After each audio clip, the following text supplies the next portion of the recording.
E aí nós temos a oportunidade de contextualizar, trazer essa realidade para a nossa cidade, não é? Como é que nós aqui, marilhenses, nós que vivemos nessa cidade, na nossa região toda, como é que nós vamos enfrentar essa situação? E para que a gente possa entender como foi feito esse mapeamento, a gente precisa voltar no tempo um pouquinho, né? Para entender como é que foi também o cenário muito preocupante em relação à dengue no início do ano passado. Foram registradas inclusive 8 mortes e à época, né, pelo menos os registros oficiais estão relacionados à dengue, transmitida pelo mesmo vetor que é o mosquito Aedes aegypti. Vamos ver um pouquinho, então, voltar no tempo para entender essa trajetória de problemas que nós já estamos enfrentando há algum tempo.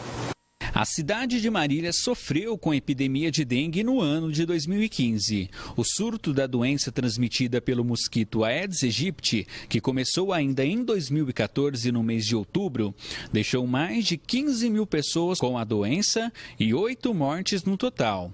Os números confirmados pela prefeitura contradizem a população, que falou em quase 20 mortes pela doença. Uma verdadeira mobilização aconteceu durante todo o ano, tanto por parte da população quanto do poder público. Uma delas foi a criação do Polo do Atendimento à Dengue, criado ao lado do posto de saúde Cascata. Milhares de pessoas de todas as regiões da cidade foram atendidas no local improvisado pela prefeitura. Na época, houve muita reclamação da população, que acusava a prefeitura de jogar a população doente no local. Outra grande movimentação foi uma campanha de mutirão de limpeza em parceria com uma emissora de TV que retirou das casas e terrenos de Marília dezenas de toneladas de lixos. Pontos estratégicos nas 4 regiões foram montados para abrigar o lixo e posteriormente serem encaminhados ao aterro sanitário. Apesar disso, durante todo o ano, a TV Sol fez várias denúncias e acompanhou o desespero da população, tanto para combater o mosquito quanto para tratar da doença.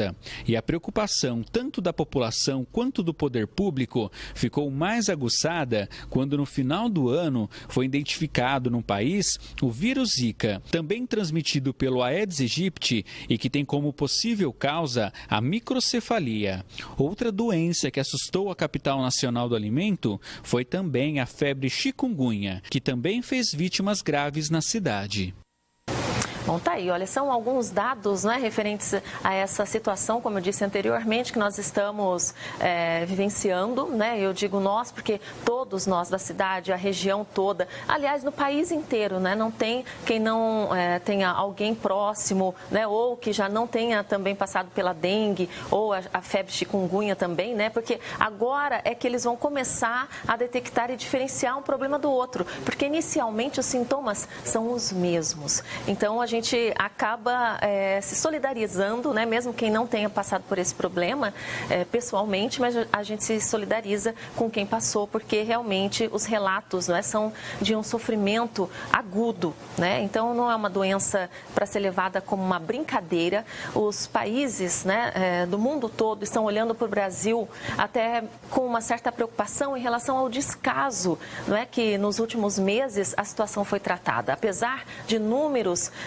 muito importantes, números que dizem respeito a uma situação fora de controle, a gente não percebeu uma movimentação, uma mobilização tão intensa, né, e preocupação intensa em relação ao que poderia acontecer já nesse verão, né, de 2016. Foi quando os primeiros casos de microcefalia começaram a ser diagnosticados e possivelmente relacionados ao Zika vírus. Aí sim, quando a Organização Mundial da Saúde entrou nessa campanha e declarou uma guerra, né, para o mundo todo, uma guerra voltada ao combate do mosquito, aí nós percebemos uma mobilização um pouco mais intensa relacionada às autoridades do nosso país, da nossa cidade. Tanto é que neste sábado haverá uma mobilização, né, para que todos possam receber informação, serão distribuídos panfletos e depois na outra semana semana, também já com apoio das Forças Armadas,